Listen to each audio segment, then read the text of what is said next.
enweghị mmadụ na ahụfo. In fact, enweghị m na ahụfo. Chai! Anụ m otu nwanne nwaanyị kpọm na fon sị m nwaanyị mba nọ m nza. Ya sị m na ya arụọla ala pụ ezi elu. Na ya ataka olu ukwu mgbidi. Ya sị m na mmadụ recommend ya to a young guy dị okay. Nụọ ala bekee.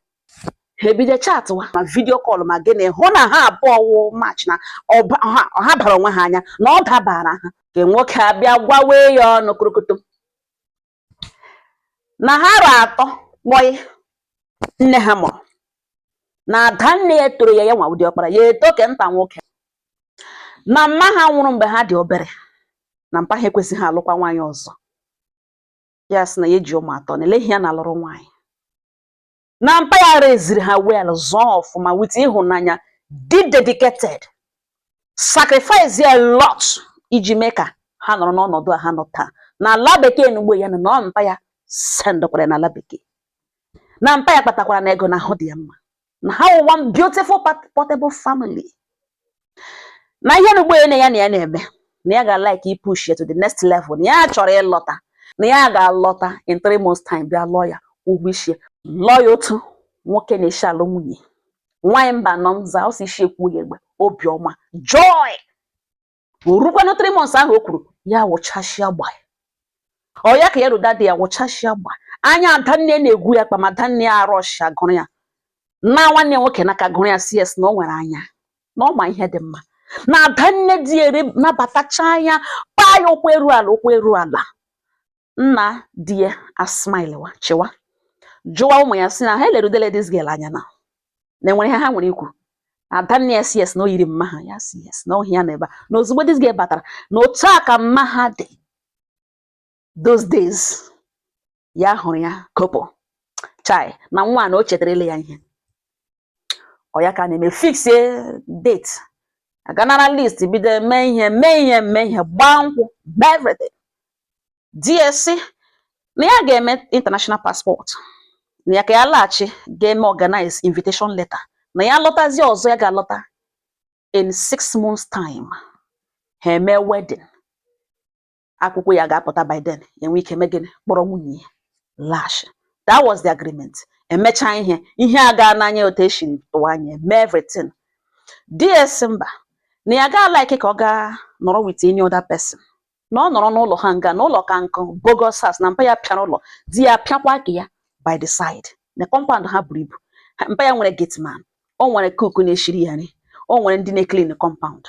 N'ụlọ niile n'ohia na enweghị onweghị na ya na ịga nga na ya nwa ga na-akwụ ya salary na ya nọrọ ebe a dị comfortable. Ụlọ ka nkụ ya sị nọkwa elele na onye awụkwana ya. Nna ya sị nsogbu a na ya ekweta. Na ọ wote ka eshi nọrọ na ụlọ die. Ụlọ ha rụrụ n'ụlọ. Di ya maga plan ha niile banye moto gị dupụga di ya my plan. Adanne ya lash kwuru di. Ọ ya ka 2 months agala ya nọ n'ụlọ. Di nwere ihe alakịrị di ya na-esendịrị ya send enwe ihe honest ya na-anụta na-enweta alert ego na esendịrị o send ya na-ekpa na-emefu. Not only na di na-esendịrị ego na nna di ekweghị ojikweghị ụkwụ ya doruru n'ala. Eme ọkpọ ụmụ okorobịa sị ha baa n'ime ọja ga-emere ya bushmeat arrange. Ha eweta demand na o ji ego ahụ dị ya mma.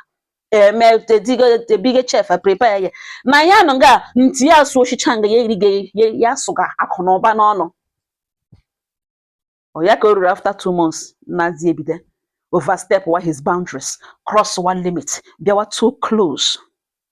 Na-abịa nwa mba nọ nzi ya si achọghị ịbịa ga fọda na ihe mere mana ihe mere n'ọwụzi na ya na nna di sere bongi.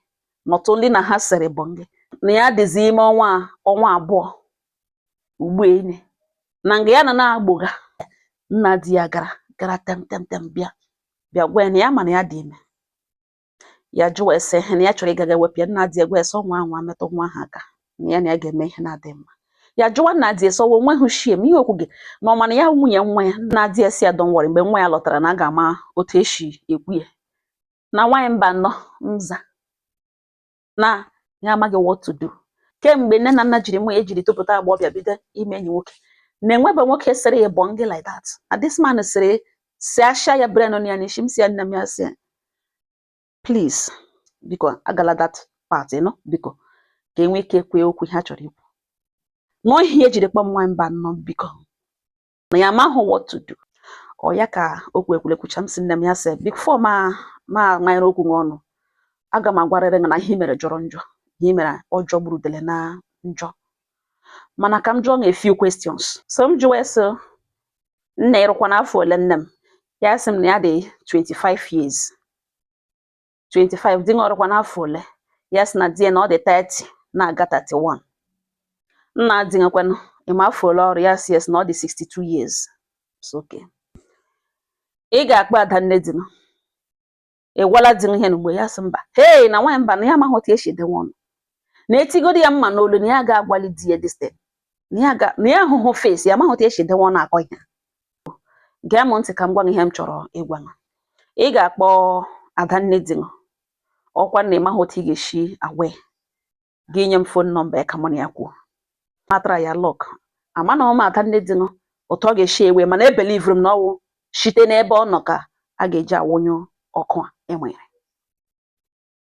Ya sị m okay. Ọ ya ka o sendịrị nọmba this lady. Ụmụnne m rọkọtacha onwe m sị Chineke nna ngwa were ọnọdụ mee ya otu isi eme ya, ime otu ị na-esi eme ya. Enweghị ọzọ m na-aga na wo peace, restore orderliness in this family. Tie m okwu n'ọnụ ka m gakwuo. Ọ ya ka m kpọrọ this lady na phone si ya nwaanyị ọma. Ya sị mme onwe m introduce mana agwa ha m ya na enwere m a public page m na-run. By the special grace of God, mme onwe m introduce like a neutral person when I'm just a friend. Na ya ele na nwunye nwanne ya nwoke kpọrọ m na phone enweghị ọ kọsara m ihe emebiele. Mana ọ naanị ya ga-emezi ihe ahụ mebiri nọ. Na ọ naanị ya ga-awụnye ọkụ ahụ na uhughe na ka ihe hapụ imebi. Ọ kọrọla m ihe niile ma otu isi nabata ya. Na ịkpa ya like a princess, na ịnabatara ya na ijiri ịhụnanya. Na ma gị ma mpa gị ma nwanne gị nwoke ma na ụlọ nabatara ya.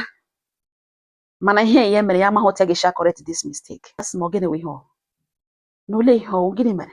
Na onwe ihe mere na m sị m enwe ihe mere na mana otu isi handle this matter na as Ada, the daughter of your father. You replaced your mother. Otu isi handle this matter ga-ekwu otu ihe ga-esi emebi further or ezie further. Yes, okay. Mgbe si your brother ka ị toro ụkwa ndị ọkpara nna gị n'ala bekee. Nwunye ya nọ n'ụlọ ya na your father nọ. Yes, yes, ya kpa ha the lady yes. M sị ya na ihe agaala wrong. Your father atọọla ya ime. Ọ bịarala ezinụlọ nna gị, ọ bịarala your father. But as his daughter, the matured, ịlụọla di, you have to handle this matter correctly. Handle ya well. The lady sị m na ọgụnwa onye ji mere nne di ya, gụnwa the only woman of substance enwere na the family. Na ya amaghị otu esi edenwe na-agwa ya n'ihi na ijiri ịhụnanya nabata ya, mee ya, treat ya dịka nne di. Na ị nabatara ya, nabata eji ịhụnanya. Na ya amaghị otu esi edenwe na-agwa how much she has disappointed you. Mana ihe mere na-eme nne m ọma. Aga m asị o nwere ihe ga-awụ mmewe mgbe ụfọdụ gị lee ma ihe ahụ ọnụnụ o connected to onwe she connect to the spirit. That lady called him everything. Ọ kọchara kọọ ihe mere the very first day ọ batara n'ụlọ nna gị ọ bịara there.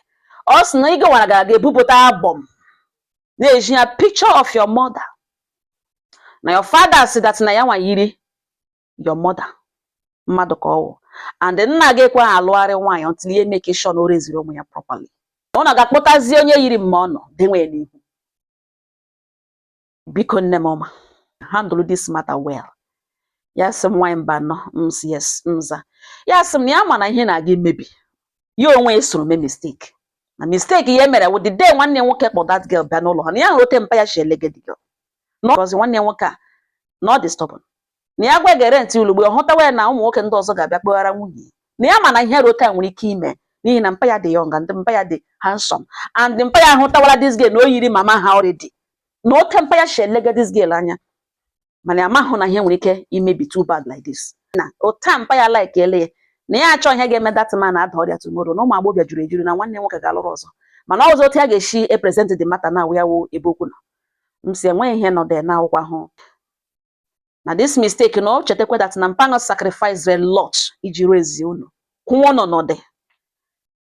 na ihe a mere na ịma ma ọwụ mmanụ sef kwatara ya this lady ka ọ lụọ n'ihi na enweghị ga-echenji akara ka ibe ya na mistake o mere ị ga-akpọta onye yiri dia mother na ọ wee ebe temptation shi bido na ihe mere n'ụwa na ọ galọta na o wepụghị obi ya biko gbaghara na ọ chọkwana ka ihe sere ya na mpụ unu gwa your brother okwu ọ gị tọrọ ya mee ka ọ ghọta na o mee accept ihe mere na ọ lọta na a ga-dissolve that marriage na ọ ga-dissolve marriage ahụ alụrụ that girl n'aha ya ka enwe ike gagharịa ije ahụ again unu alụrụ that girl na o chetakwa na that mpaghara nọ na for long without a wife na ihe a justify ha na ihe o mere dị mma mana at this point na enweghị ihe mmadụ ga-emenwu about it na that girl agaghị anọ ndị ya n'aha ya mpụ na na-atụ ya atọọla ya ime na mpụ unu neediri companion na ọ nwetala one na ọ ka dị young ọ ka nwere time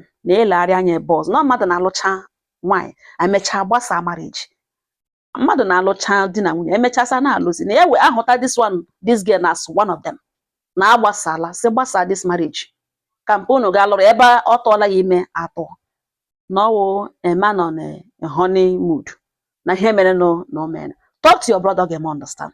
Ụmụnne m onye ka mụ na nwaanyị nọ ntara kwuchara ya sị m na nsogbu anọ na ya nọmba m si ya sị na ya ga-agwa nwanne na enweghị ihe ya na nwanne kwutekwara na ọ ga-emekwa ka mma ya ka o rughị 30 minutes ya akpaghachi nwaanyị ọma m ya chịwa ya sị m na m hụrụ ụmụ nwoke m sị ya na onye na-eme ihe ebe ụmụ nwoke nọ kpachapụ anya ya o na ya agwaga nwanne ya nwoke sị ya na nsogbu anọ ya lọta ka e dissolve all the marriage na mpa ya agwagwara ihe niile na ada nne ya chọwara ya nwaanyị ọzọ na ọ bụrụ na ọ this one time sacrifice ya ga sacrifice ya mpa ya ọ mistake mere ahụta ya na ọ mistake mana ihe mere na-eme na the girl deserve ya na ada nne ya chọrọ ya nwa ọzọ dị mma na o chetakwala ka e yiri mma ha this time around ya eruo n'abalị ihe dịka ebe 8 o'clock the girl akpọ m na phone sị m nwaanyị mba nọ m nza ya akọwara m ihe ada nne di ya gwaghị na ya na nwaanyị ahụ o diri o sendịrị ya na ya ekwuole na ihe mere na-eme na nsogbu anụ na ọ bụrụ na nwanne ya nwoke lọta na a ga-dissolve marriage ya anya abụọ ka mpa ha nwee ike gaa